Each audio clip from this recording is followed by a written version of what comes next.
So, welcome to our first installment of Understanding the Bible Word by Word.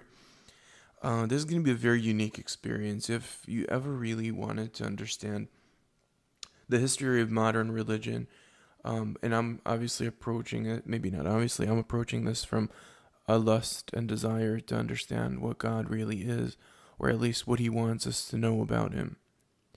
Now, unfortunately, throughout the years, most religions almost became into cults from paganism, which we all went away from, moving into the modern religions that were based on Judaism, Christianity, Islam.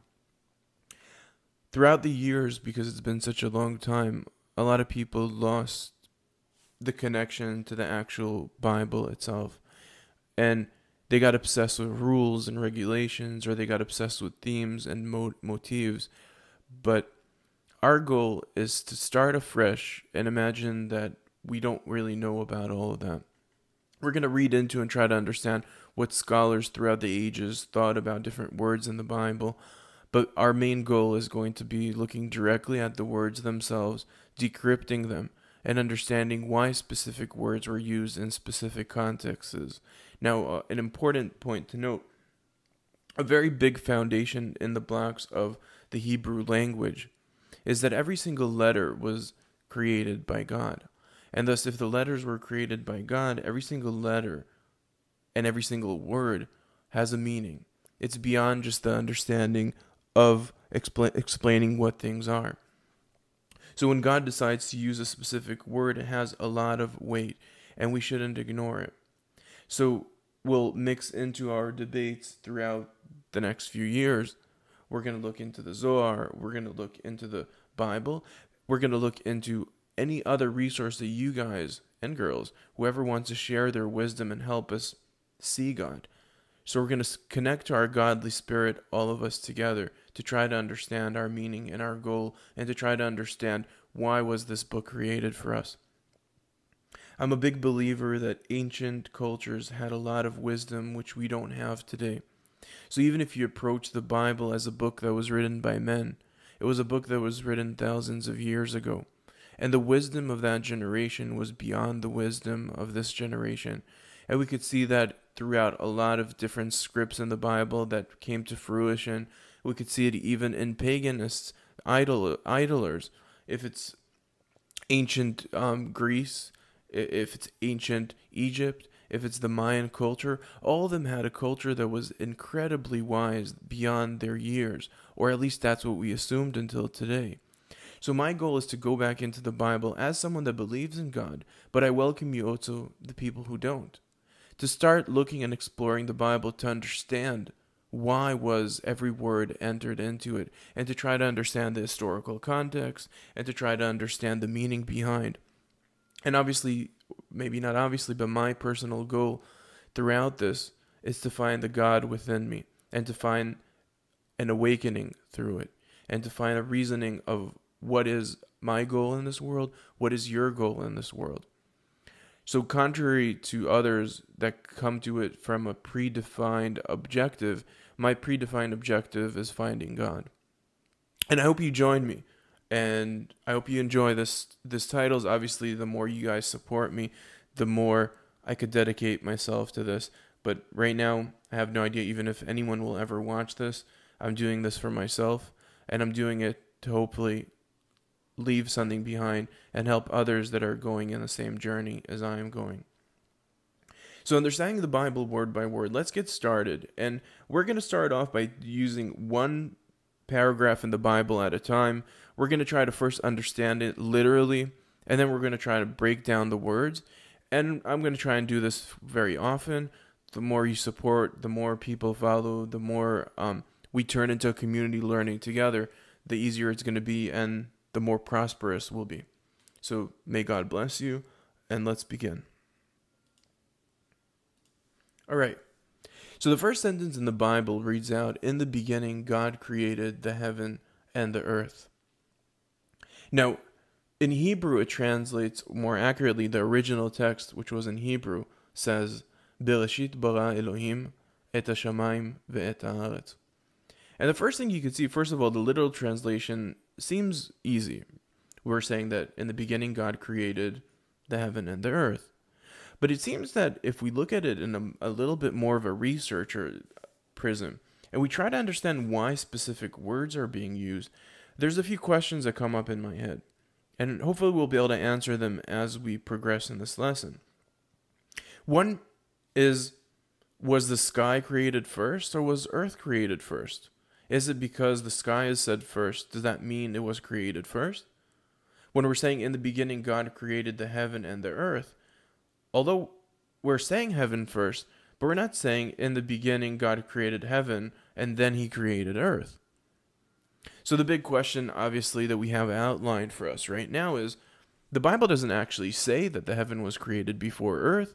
It just says that in the beginning God created both of them. Did he create them in parallel? Did he create them one after each other? Now, one of the most important things to answer this question is, the Bible isn't a history book. The Bible is a book that uses historical concepts to hide inside of it deeper information, to hide inside of it things that we need to decrypt. The Bible itself uses stories to try to outline to us something that we need to know. There's no word that is redundant, and if it was redundant, then it wouldn't be God's word. But if we approach the Bible saying that God created the Bible, that means that every single word has a justification. And if every single word has a justification, that means we have to understand out of this something. Now, if God didn't say that the sky was created first and then earth was created, we must assume that we can't assume. So, first of all, if we go deeper into this concept, so first of all, this is one of these issues that are still open. What was created first? And maybe the Bible isn't really trying to answer that question. And maybe that's why the first thing that we start is with an issue that is kind of hidden, but is there. Does priority come to what was created first, or does priority come to what is more important? Now, when we look into the Hebrew words themselves, there's a few issues that come up in my head just from looking at it. One is Bereshit, the word Bereshit. And we're going to break it down. Starts with a letter, the second letter of the Hebrew alphabet, Bet. So if we look at this for a second, the word Bereshit is basically two words in many ways. The Be, which is used as a connecting type of letter, and then you have Leshit, which is the beginning. Now, Hebrew words in general always have roots, and the majority of the roots are three letters. The three letters really are the heart of a word, and then the heart of the word is then translated into a lot of other words later on. So, Leshit is an interpretation of Rosh, and Rosh is head in Hebrew. So Bereshit, in many ways, it's in the head, in the head, in the start. We translate it in modern Hebrew to Leshit to be start. But what if Leshit was head, in the head? Sounds kind of mystical and sounds not very logical if you're reading in a context of a full sentence. But what if the Bible is not saying that this was the beginning? Although we in modern words believe that Leshit, Bereshit, is in the beginning. But if we look into the root of the word beginning, it's a head. The head, Rosh, is a head.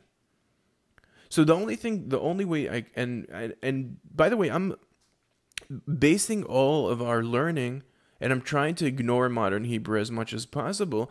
I want to go to the roots of words, because the roots of words are going to give me a lot more information. Now, we might say that Rosh was intended in the beginning to be really beginning, but actually not. But in many ways, it is. So if we think about it, when a child is first born, the first thing that comes out of the mother's body is the head. Now, excuse me. Now, obviously, there are exceptions. Sometimes babies will come from their feet first, but those are exceptions. I think it's about 5%. But 95% of the time, a baby will come out with their head first. Now, this is an important factor. So although it comes to visualize the idea of a beginning, when the child is first coming out into the world, when earth is first being created, the head first appears. But what does that mean? That means when a baby first comes to earth, when it's first created, it was already in existence before. That means it wasn't the moment of creation itself. It was the moment of revealing. It was the moment of enlightenment. It's a moment of introducing something. So the word Bereshit, although it in Hebrew, in modern Hebrew, translates into the beginning, it would actually be more accurate to say it was our beginning and not the beginning. Now, that is a very important differentiation, because then we could start saying, okay, this kind of connects to modern science as well, saying that Earth could never have existed only 5,000-6,000 years. But we're going to get into that story. Now, obviously, we're not going against science. End of the day, science is another tool for us to understand the Earth and understand our relationship with nature and our relationship with God. So, already in the first word of the Bible, we're already getting an answer. This is not really the beginning. It's the beginning for us. In many ways, the Bible says this is the beginning of humanity. Now, you might come back to me and say, well, or it's a beginning to the world, our world. If you go back to Mayan cultures and Indian cultures, they believed that we're in the fifth world or the fourth world.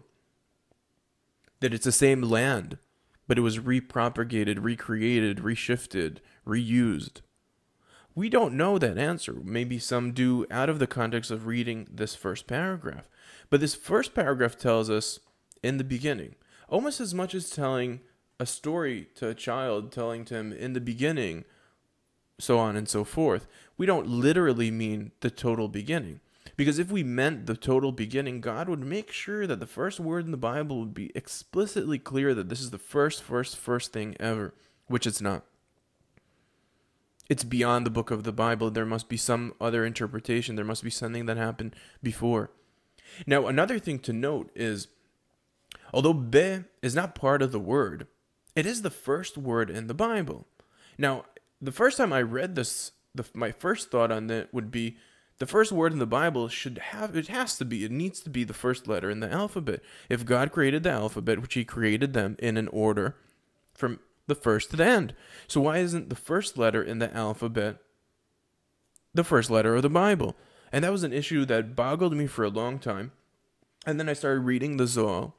And in the intro to the Zohar, which is the Jewish Kabbalah, there's a story of why was Earth created with a specific letter. And it comes to a conclusion that the world was created with the letter Bet, and it had to be created with the letter Bet. And it goes through the story of the letters which are represented as living things approaching God and asking God, may they be the letter to create the world with. And God dismisses every single letter.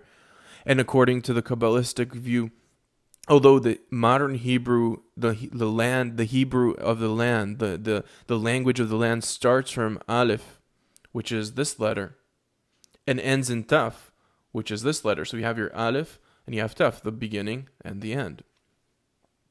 Although these are the letters of the order on earth, in the sky the letters start from the lower all the way up to the top, which is 24 letters. Now, so why the second letter, or the Zohar asks, why the 23rd letter? Why doesn't it start with Taf? Why doesn't it start with the first letter of the skies? Now, I'm not going to go into every single letter because then this video is going to be very, very long. But one of the most beautiful concepts that I really loved about it was the story of how every single thing has immense importance. Letters are not arbitrary. Every single letter has a very deep meaning. And every single letter has a deep context in between different letters. Now, when we're talking about Bet in our scenario, the Zohar comes to a conclusion that the reason why the letter Bet was used is partially also because its shape. It doesn't have a negative connotation in the Hebrew language, not really. In the ancient Hebrew language, the letter Bet didn't connect to anything negative. It was kind of neutral in many ways. And you could see it also in this word. The Bet is not really part of the word. It's a neutral word of the in the, or the. It's the word, it's the connecting letter. It's not the most important word. And you might think, well, if it's not the most important word, why are we using it? It's actually to tell us in many ways that maybe this is not the most important fact we need to know. then maybe the letter bet also comes to represent this is not the total beginning. We're in the second thing. We're in the something that happened after. Something is beyond this book. Something is beyond our understanding at this point. Maybe we'll discover it later on. But at this first sentence that we're learning that we don't know the beginning. And we're in the beginning, which is something very amazing. Now, obviously, one of the things that you have to make sure while you're learning the Bible is you have to go into the mindset of ancient cultures. And you can definitely see that mindset still alive in the Hindu culture, in cultures that still are living the same mindset of the ancient world. In the ancient world, it wasn't about a logical deduction. It was about a very logical mindset, which was not a modern Western mindset. The ancient culture wasn't about it wasn't about trying to find the truth by saying this is black and this is white. Ancient cultures believed in something that was a lot more fluid. For us as modern scientists, we try to find the answer that will be very explicit. We want a range. We want an exact answer. Contrary, ancient cultures believe that good is bad and bad is good. This is just an example that you could find good and bad, and you could find bad and good. The culture itself was more philosophical. And don't think even for a second that meant that those old cultures were less intellectuals. They were very highly intellectual, and their wisdom is beyond their years, and we could see that through even seeing the Bible. We could see it through a lot of different proofs of amazing creations that created the world that we live in today. Most of our wisdom comes from the ancients, and the more we understand the ancient culture, the more we understand the ancient understanding, the more we'll be able to understand God, the more we'll be able to understand creation, the more we'll be able to understand everything. So when we're saying that there's an absolute importance to the letter bet being the second letter, we're basically making sure God put here a lot of different clues to let us know this is not the absolute beginning. Now, just for the word Bereshit, there are books upon books of breaking downs of the word. Now, we could now spend another hour just talking about how the words are breaking down, but we won't. I want to continue onwards, but I want to just point another thing. Although the Bible does not start with the first letter, the first word has the first letter of the alphabet. It has the last letter of the alphabet, and it has a couple of other letters that we're not going to get into. Yud, which is a hidden letter that is usually a letter to hint to God's name. Resh and Shin are the letters that are following up just before the end of the alphabet. So you have your Aleph Bet, which is the first two letters of the alphabet, and then you have Resh Shin Taf, which is the last three letters of the alphabet. So you have the two first ones, the three last ones, and then a letter somewhere in the middle, not exactly in the middle, that represents God, which is very interesting. Maybe it's trying to give us a balance for us to know that we're not getting everything right here. We're getting God, we're getting a little bit of the beginning, and we're getting a little bit more of the end. All right? So that was for that. That is my literal, and it's so, you could go so many levels deeper into this, and I would love to hear your thoughts on it. But I want to move on to the next letter now, because I want us to be able to actually get to the end of the book before our lifetime ends. And it's gonna be a long journey. So the next word that we want to look into is bara. And bara in Hebrew is created. At least that's what we know in our current context of our language. Bara is created. We don't have any way to contradict that. We don't want to contradict that. One thing to notice, though, is the word bara is also kind of in the first word as well, Bereshit. So if you look at Bet Resh Aleph, Bet Resh Aleph. So we see that twice. We see that as the first thing in the world, and we see it as a second thing, which is very interesting. I don't have an answer to that, but it's very interesting to see that context. And again, if we look at the actual word itself, bara, you have here the second letter of the alphabet for Earth, and you have here the second letter of the alphabet in the sky, the third actually. So second, third, and then the first one. So it seems like a context of a little bit of the beginning, a little bit of the end, a little bit of the mixture of all between. To create something, you have to have a bigger picture. You don't have to have everything, but you have to have a little bit of the beginning, a little bit of almost the end, and the beginning itself. And you create life. I don't know if this is the exact context of it, but the ancient understanding that the world was created with God's words. So the word bara itself is kind of an eye to how creation was created. It was duplicated twice. The word itself of creation happens twice. God revisited something maybe. So let's move on. Let's continue on to the next word, which is Elohim. The third letter of the first third word of the Bible now suddenly says the name of God. It's missing a vav here. It says Elo. Vav is the letter that would use that vowel that would create that sound. Instead of that, there is like a dot up here. But that missing letter must have some sort of importance. There must be some sort of importance that God has said third and not first. For me, when I'm reading this tells me there's a lot of things you need to do before you have to worry about God. God is not creating the world for himself. If he would create it for himself, he would start with his name. Bereshit bara Elohim has a few deeper contexts as well. If you look into the logical breakdown, and if you come from the Hebrew language and you know how to speak it, you will notice that the context and the way this is built is a little bit odd. Although it's grammatically correct, it's not a very natural way of saying that God created the sky and the earth. If I wanted to say to you that I created a few things, I would say, I created this video. I would not say, firstly, created video. Firstly, created myself, the sky. Well, obviously not. Firstly, created myself, this video. It doesn't make sense. Poetically, it looks really beautiful in Hebrew. And translated into English, it makes sense because the English language allows you to start in a way like this. But in Hebrew, it's a much more natural and much more organic way, and you can see that throughout the Bible later on. A much more organic way is first say who did it, what they did, and the action and what they did. It's just more logical.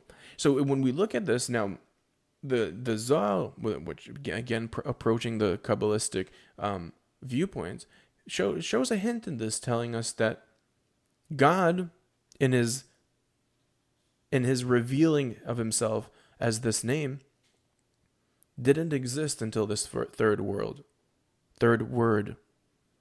Although God existed forever, but his prism, this view of him, was not on anywhere. So basically saying, although God is one and everything is God, and although if everything is God, then humanity is God as well, and you and I are part of God as well. Now, if I wasn't in this world yet, that means God missed a piece. It was not there yet, right? Now that I'm here, now a piece of God has been created onto the world. The creation is continuing. It didn't stop. Because before I was born, I wasn't here. Now, in the same context, the vision of God as God didn't exist. So first, God had to do something before he could have existed as a God, or as this God, as this interpretation of God, because it's just one of God's names. So this name of God couldn't exist until something happened before. And thus, if it couldn't exist before, God first had to create himself, and he had to create another something. So if you look at when we go back 2 steps and we say there's the word bara hidden in the first word and the second word, it's starting to make sense. First, God had to create 2 things before he could create his own name. So what did he have to create? He had to create earth, probably. He had to create humanity that would pray to God, that would believe in him, that would work for him, that would worship him, that would understand their role and their relationship with him before he could have existed. Now you might say this is a very a quick conclusion to jump so far. We haven't talked about the creation of man yet. Very true, but if we go back now to the letter Bereshit, and we look that now that we know that bara is happening twice, if we say that bara is this word could be otzu bara, created, then what is shit? Now, if we go back to ancient Hebrew and we try to find out what does shit mean, and taf a lot of times is an interchangeable letter, and in ancient Hebrew Aramaic, taf would be used as shin. In other words, shit, although in English sounds like a dirty word, in ancient Hebrew had a deep meaning. It meant 6. So if we're saying that created 6, created God. Or in other words, the creation of the 6 days, the completion of the creation of nature and man, created God. God was the creation of his creation. His name was his creation. His name was the outcome of his creation.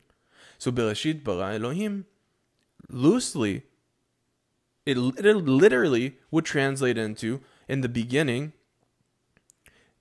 well, God created the 6 days, and with that, he created God. If we break down the first word, saying that it's actually 2 words.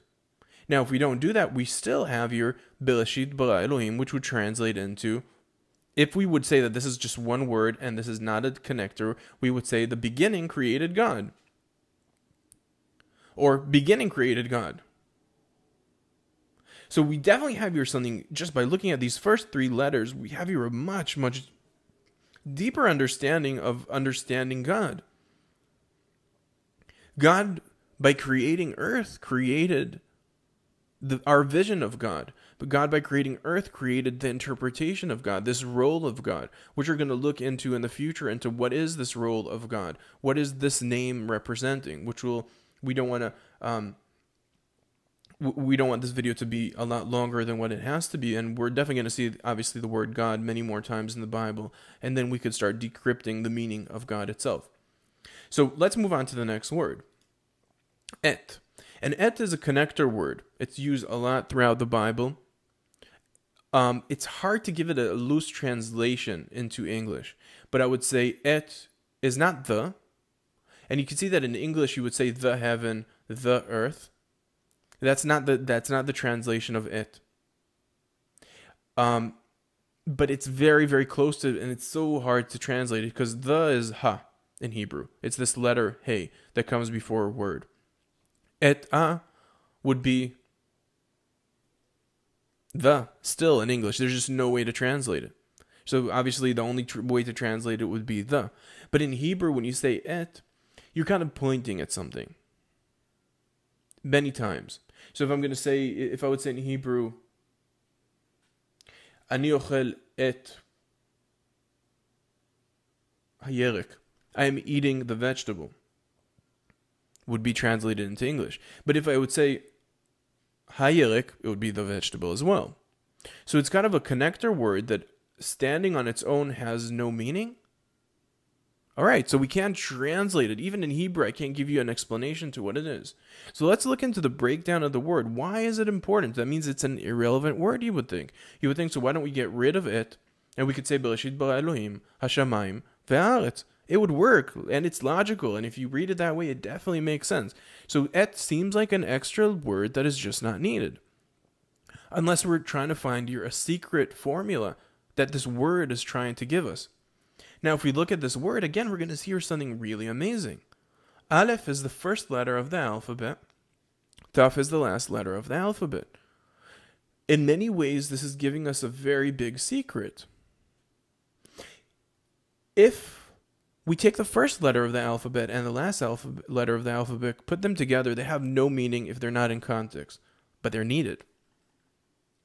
What does that tell us? It tells us that a creation can't be just the start and the end.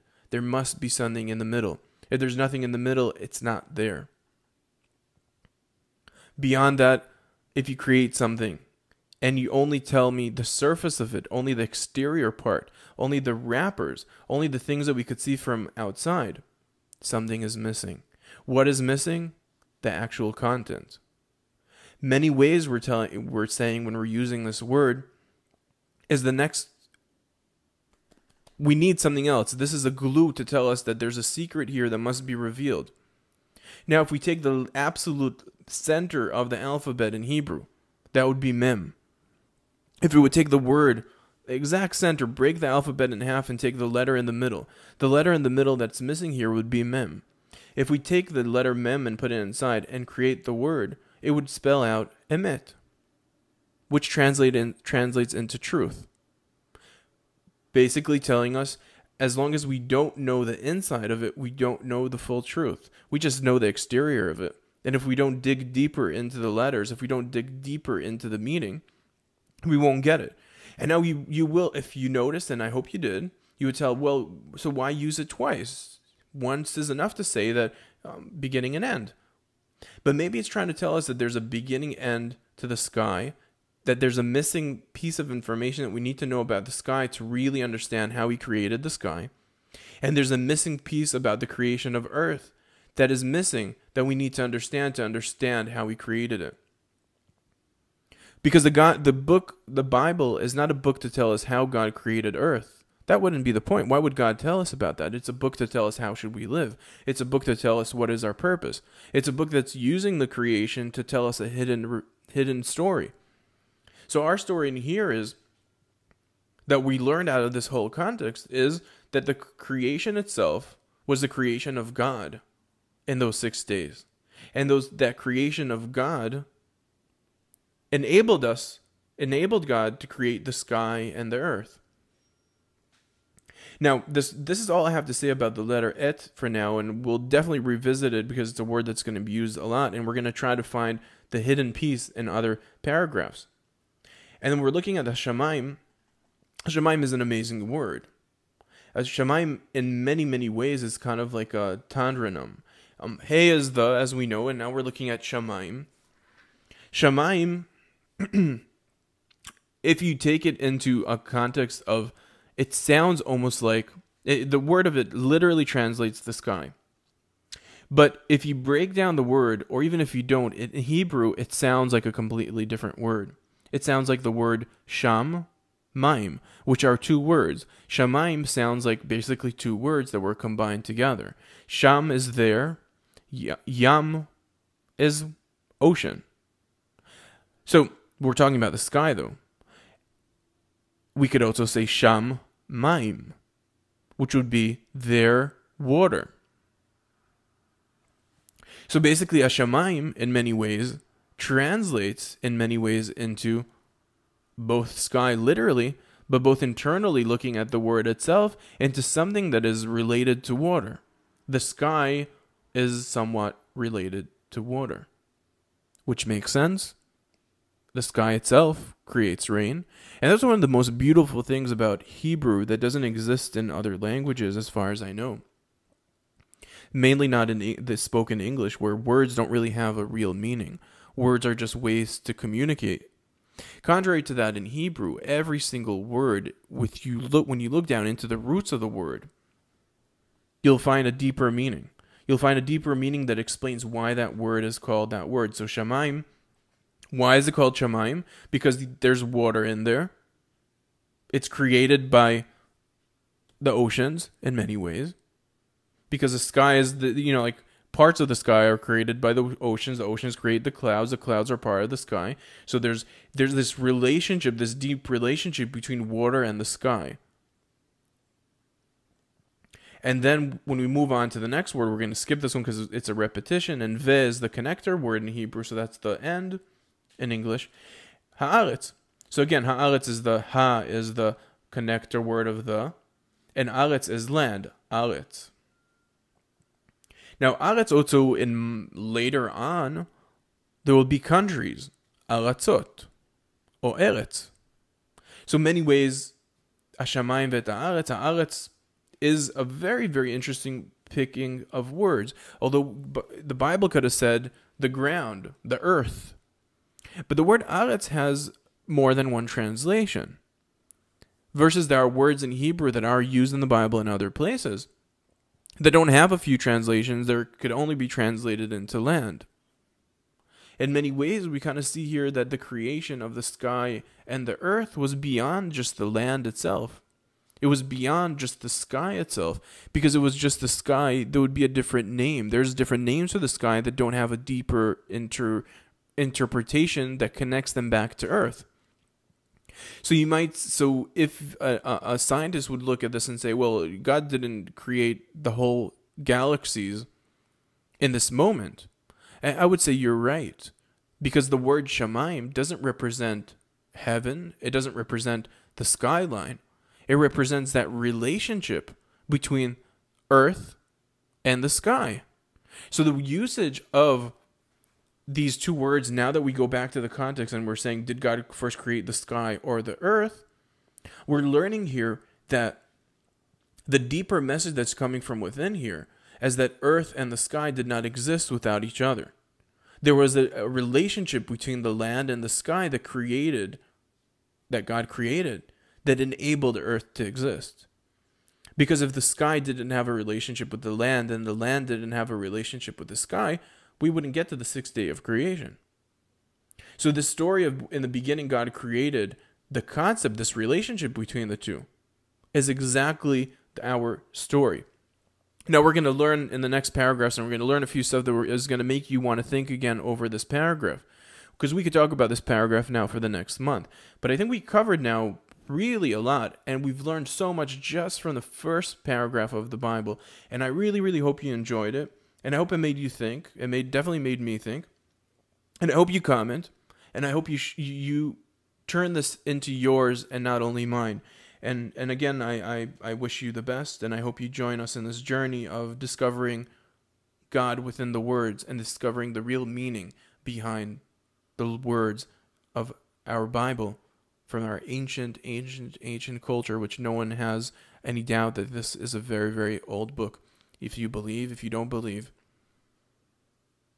you must understand that history and the ancient cultures had wisdom beyond our ages. And for us, we first must accept that, even if you don't have the understanding or belief in God yet, but understanding a belief in humanity. If you have a belief that ancient cultures had wisdom that was great, so let's learn together that wisdom and discover God through that.